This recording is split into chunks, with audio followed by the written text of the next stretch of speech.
A paz do Senhor, tudo bem com vocês? Hoje nós vamos estudar a lição 12, preparando-se para o futuro. Vamos estudar um pouquinho sobre o tempo passado, presente e futuro. O que é o tempo passado? É aquilo que já aconteceu e que não tem como mudar. Tem muita gente que fica, se eu pudesse voltar, se eu pudesse mudar. Não tem como mais. Temos também o presente. O presente é o agora, é o momento já. É aquilo que eu ainda posso fazer, é a forma que eu tenho ainda de agir. Temos também o futuro. O que é o futuro? É o que vai acontecer, é o que está por vir, né? E aí, a gente tem que pensar muito bem, porque o presente é o tempo do quê? De plantar. O hoje é tempo de plantar. É lógico que também, no hoje, nós colhemos aquilo que plantamos no passado. Mas é agora que a gente pode corrigir, é agora que a gente pode mudar, que a gente pode fazer diferente, é no hoje. No passado não dá, e o futuro ainda está por vir, você não sabe nem se vai conseguir vivenciar esse futuro. E tem uma regra muito básica na natureza, que é o seguinte, aquilo que você planta é aquilo que você vai colher. E a Bíblia também fala um pouquinho sobre isso. Então, por exemplo, se você plantou feijão, você vai colher feijão.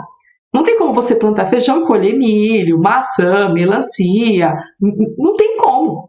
Feijão, plantou feijão, vai colher feijão. E olha também o que a Bíblia diz sobre isso. Quem semeia para a sua carne, da carne colherá destruição. Mas quem semeia para o Espírito, do Espírito colherá a vida eterna.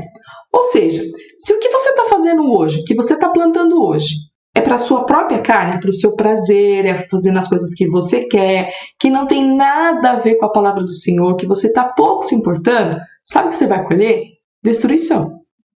Agora, se o que você está plantando agora, o que você está semeando agora, é para Deus, é com a ajuda do Espírito Santo, você está de acordo com a palavra, você está até fazendo para você, mas está baseado na palavra de Deus, sabe o que você vai colher? A vida eterna, que é o foco, que é o propósito de todo cristão. Todo cristão busca o quê? A vida eterna, junto com Deus, junto com Jesus. O melhor lugar que nós vamos poder estar é junto com o Senhor lá no céu. Também tem um outro versículo, que está em Eclesiastes 11, 4, que diz assim: quem observa o vento nunca semeará, e o que olha para as nuvens nunca cegará. Essa pessoa é aquela pessoa que o tempo está passando, e ela não está semeando nada, ela não está fazendo nada. A pessoa que fica olhando para o vento, quer dizer, vento você não consegue ver, mas você consegue sentir. É aquela pessoa que fica, olha para um lado, para o outro, as coisas estão acontecendo. E ela não está semeando nada, ela não está plantando nada. Ou seja, ela não vai cegar nada, ela não vai colher nada. Por quê? Porque ela está esperando o tempo passar. Sabe aquelas pessoas que têm as oportunidades e ela perde? Tem a oportunidade de um estudo, tem uma oportunidade de estar louvando a Deus, tem a oportunidade de fazer de diversão, de muitas outras coisas, de conhecer coisas diferentes, e essa pessoa está olhando para o vento. Tem momentos que a gente tem que esperar, mas isso não significa que você não está plantando. Isso você está só esperando crescer, você já plantou e está esperando. Aqui não, é aquela pessoa que ela não planta nada, ela fica só vendo o tempo passar e não faz absolutamente nada. Então, adolescente, fica atento. Fique atento naquilo que você está semeando e também observe se você deixou de semear, se você está esperando o tempo passar. Semear o quê? Deus nos chama para semear boas coisas, né? Coisas assim que têm valor, principalmente o amor e a paz. É isso que Deus quer que nós semeemos. Amor, paz, honestidade, tudo aquilo que está na palavra dele que nós cristãos devemos fazer. Tem um versículo aqui em Mateus, capítulo 5, verso 44, que diz assim: eu, porém, vos digo, isso aqui é Jesus dizendo, amai os vossos inimigos, bendizei os que vos maldizem, fazei bem aos que vos odeiam, e orai pelos que vos maltratam e vos perseguem, para que sejais filhos do vosso Pai que está nos céus. Ou seja, no mundo que nós vivemos hoje, as pessoas falam assim, se alguém fez mal para você, dá um troco para ela, também faz mal para ela. Se te perseguirem, perseguem também. Se te maldizerem, também fale mal dessa pessoa. É dessa forma que o mundo vê. Mas nós não. Nós que temos Jesus, nós devemos semear diferente. E onde há o ódio, onde há a falta de amor, nós devemos semear o quê? Amor. Aonde não tem paz, nós devemos semear o quê? A paz. Parece até que é uma loucura. Fala assim, nossa, irmã Renata, mas isso é difícil. Pode ser difícil no começo, mas depois você vai vendo que vale a pena. E aí você vai ser chamado filho de Deus. É isso que você vai colher, né? E, como eu disse no versículo anterior, nós vamos estar no céu com o Senhor. Isso que é o nosso propósito, né? É estar na glória com Cristo. Depois lá em Gálatas 6:9 diz assim: e não nos cansemos de fazer o bem, porque a seu tempo ceifaremos, se não houvermos desfalecido. Sempre faço o bem. Por mais que venha aquele desânimo, puxa vida, eu faço sempre o bem, mas eu sempre estou sofrendo. Não desanime, porque uma hora você vai ter tudo em dobro desse bem que você está semeando. E também temos aqui em Romanos, no capítulo 12, no verso 17 e 18, que diz assim: a ninguém torneis mal por mal, procurai as coisas honestas perante todos os homens. Se for possível, quando estiver em vós, tende paz com todos os homens. Quer dizer, o que o Senhor está falando? Olha, plante a paz, né? A honestidade, seja honesto, né? Que você vai ver que a justiça vai ficar do seu lado. Tenha paz com todos, tá bom? É isso que o Senhor está falando. Semeie coisas boas, conforme a palavra dele. Uma colheita abundante. E digo isto, que o que semeia pouco, pouco também ceifará. E o que semeia em abundância ceifará. Então, quer dizer, plantou pouquinho, vai colher pouquinho. Plantou muito, vai colher muito. É isso que o Senhor está falando aqui. Mas olha, mais uma vez ficou muito claro que nós devemos plantar coisas boas. Por quê? Se você plantar muita coisa boa, você vai colher muito mais também. Agora, se você também plantar coisas ruins de uma forma abundante, você também vai colher coisas ruins de forma abundante. Então, pense bem naquilo que você está semeando. Bom, a gente fala que a lei da semeadura. E quem serve a Deus jamais ficará frustrado, jamais. Quando semeamos a confiança em Deus, até mesmo em situações adversas, né, Ele concede sabedoria e vitória. Nós temos os exemplos, José, né, que foi vendido pelos irmãos, que foi caluniado. Mas olha só o que aconteceu com José. José, ele semeou lá a confiança em Deus. Ele continuou sendo honesto, ele continuou semeando a paz, ele continuou semeando o amor. E olha só a posição que o Senhor colocou ele como governador do Egito. Daniel, da mesma forma, com seus amigos. Ele manteve a postura dele, ele semeou ali não se contaminar com os manjares do rei, permanecer firme em Deus, na palavra de Deus. E ele também foi ali, estava junto com o rei na Babilônia. Né? Teve uma posição muito boa, apesar de serem escravos, tanto José quanto Daniel. Né? Neemias também teve oportunidades. Então, quer dizer, adolescente, mesmo em uma situação adversa, se você continuar semeando a confiança no Senhor, a tudo aquilo que o Senhor fala na palavra dele, a honestidade, a bondade, você vai ver que vale a pena. Né?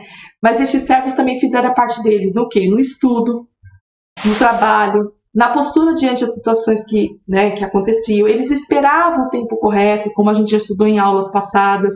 Eles seguiam a palavra de Deus. Então, adolescente, você também tem a sua parte, né? Você semear isso, você estudar, porque olha, a nossa missão é preparando-se para o futuro. E o futuro de vocês está no estudar. Se a gente pensar na vida secular, na vida que nós vivemos aqui, temos que estudar, temos que trabalhar, temos que aproveitar as oportunidades. E espiritualmente falando, é a mesma coisa. Ler a palavra, louvar ao Senhor. Se você semear essas coisas, você vai colher bênçãos no futuro. Amém? E o nosso Deus é tão maravilhoso que Ele concede bênçãos materiais e bênçãos espirituais. Nós devemos buscar os dois tipos de bênção. Temer a Deus. Isso é de suma importância para que a gente venha ter um futuro próspero. Mas o que é temer a Deus? Já falamos um pouquinho isso em trimestres aí passados. Temer a Deus não é ter medo de Deus. Adolescente, não tenha medo de Deus. Tenha temor ao Senhor. E o que é o temor? Respeito, admiração. É isso. Entender que Ele é o Criador dos céus e da terra. Ele é o seu dono. Foi Ele que te formou. Foi Ele que te fez. Então você vai temer isso. Né? Porque tão maravilhoso, tão poderoso é o nosso Deus. Mas não tenha medo dele. De forma alguma, não tem que ter medo. Aí eu coloquei aqui, Deus é justo. Nós sabemos que nosso Deus é amor, mas Ele também é justiça. Aí eu coloquei, ninguém zomba de Deus. Adolescente, muita atenção nisso. principalmente vocês que frequentam a igreja, que conhecem a palavra de Deus, preste atenção para você nunca errar, não pecar nisso, em zombar de Deus, tirar sarro das coisas de Deus, fazer piada das coisas de Deus. Deus não se deixa escarnecer. Quando você for fazer as coisas com o Senhor, faça assim, de uma forma muito honesta, muito verdadeira, com muito esforço. Não faz assim de qualquer jeito não faz relaxadamente não, porque Deus não se agrada. Não se deixe enganar. De Deus não se zomba, pois o homem semear, isso também colherá. Então, não pense que Deus não está vendo, não pense que Deus fala assim, Deus não vai, Ele é amor, Ele vai perdoar. Lógico que se nós nos arrependermos, e for lá pedir perdão, o Senhor vai nos perdoar, mas cuidado com isso. Olha só o que aconteceu com esses dois jovens que eram filhos de Arão. Nadab e Abiú, filhos de Arão, pegaram cada um um queimador de incenso, colocaram o incenso dentro e puseram fogo e apresentaram a Deus, o Senhor, como oferta. Mas não fizeram isso de acordo com as leis de Deus, e por isso ele não aceitou a oferta. E de repente saiu fogo da presença do Senhor e os matou. E assim os dois morreram ali, onde Deus estava. E Moisés disse a Arão: foi isso que o Senhor quis dizer quando disse: os que se achegam perto de mim devem respeitar a minha santidade, e o meu povo deve me honrar. Mas Arão não disse nada. Eles eram sacerdotes, e eles tinham que cuidar do templo, oferecer sacrifício, acender o incensário, fazer todo o serviço lá que o sacerdote tinha que fazer. E eles eram filhos de Arão. Só que eles fizeram de uma forma relaxada, de qualquer jeito. E olha só o que aconteceu, eles acabaram morrendo. Então, adolescente, não faça as coisas do Senhor relaxadamente. Faça as coisas certas, preste atenção no que o Senhor está ordenando, não zomba de Deus, não leve as coisas do Senhor, as coisas santas, as coisas da igreja de qualquer jeito. Faça de uma forma muito certinha, tá bom? Atenção, não brinque com Deus, que a gente está falando. E se você errou, peça perdão a Deus, Ele é poderoso para te perdoar. E aí aqui eu estou deixando um recado para vocês, principalmente para aqueles que já se batizaram e já tomam a ceia. Não tome a ceia sem antes examinar a sua própria vida, e se estiver algo que desagrada a Deus, confesse e se arrependa, pois as consequências são terríveis. Lá no livro de 1 Coríntios, no texto, no capítulo 11, no verso 29 e 30, diz assim: porque o que come e bebe dignamente, come e bebe para a sua própria condenação, não discernindo o corpo do Senhor. Por causa disto, há entre vós muitos fracos e doentes, e muitos que dormem. Esse faz parte lá do texto, quando nós vamos tomar a ceia, que lê. Então, o que o Senhor está falando? Olha, aquele que come e bebe dignamente, come para a sua própria condenação. Por isso que tem muita gente que está fraca, que não tem força para se levantar. Tem muita gente que está doente, espiritualmente falando, e também fisicamente. Tem muita gente que está dormindo, quer dizer, está lá, não presta atenção, não percebe as coisas que estão acontecendo, não tem um discernimento espiritual, não tem força, a palavra está falando, aquilo dá uma canseira, está lá na igreja, parece que nem está acontecendo nada. Com certeza tem alguma coisa. Não estou afirmando, viu, adolescente, que é isso que está acontecendo. Porque cada um tem que se examinar a si próprio. Mas não tome a ceia de qualquer forma. Tem gente que, nem lembrava que hoje era ceia. Aí chega, não, a ceia é algo sagrado, é algo que a gente tem que fazer com santidade. Então preste muita atenção. E também em relação ao batismo. Quando eu estava montando essa aula, eu lembrei de alguns adolescentes que eu dava aula em outra igreja, e eles falavam assim: tia Renata, eu não vou me batizar agora não, porque a partir do momento que eu me batizar, eu tenho que fazer tudo certinho. Olha, você tem que fazer tudo certinho, independente de você batizar ou não. A Bíblia diz assim, que aquele que crer e for batizado, este será salvo. Então, você tem que fazer certo. O batismo, ele é um símbolo. É algo que já aconteceu dentro de você, que houve uma transformação, e aí você vai batizar. Aquilo é um símbolo que você está dizendo ao mundo o quê? Que você morreu para o mundo e você está nascendo para Cristo, que você é uma nova pessoa, uma nova criatura. Mas isso já aconteceu dentro de você. Agora, você está indo para a igreja, você está ouvindo a palavra, e você ainda tem dúvida de se batizar, tem alguma coisa errada. Tem alguma coisa aí que você precisa olhar dentro de você. Porque se você tem a oportunidade de se batizar, você está na igreja, você já tem idade, você já tem consciência e você não se batiza, tem alguma coisa aí que não está legal. Então, presta atenção, Conversa com o pastor, conversa com os pais, pode conversar comigo. Não sei, faça uma boa análise da sua vida, porque você tem que se preparar para o futuro. Olha, estudar, ter um bom emprego, ter uma casa, ter carro, ter tudo isso é muito bom, adolescente, é muito bom. Eu louvo a Deus que o Senhor me deu oportunidade. Eu tenho um emprego, eu tenho um carro, não é o mais luxuoso, mas é um carro bom, eu tenho a minha casa, eu tenho, nossa, o meu trabalho, eu tenho coisas na igreja, ótimo, tudo maravilhoso. Mas o principal é ter a salvação. Então, prepare-se para o futuro, tanto aqui na terra e principalmente para você estar no céu. Amém? Nós terminamos a nossa aula por aqui e vamos para as nossas perguntas.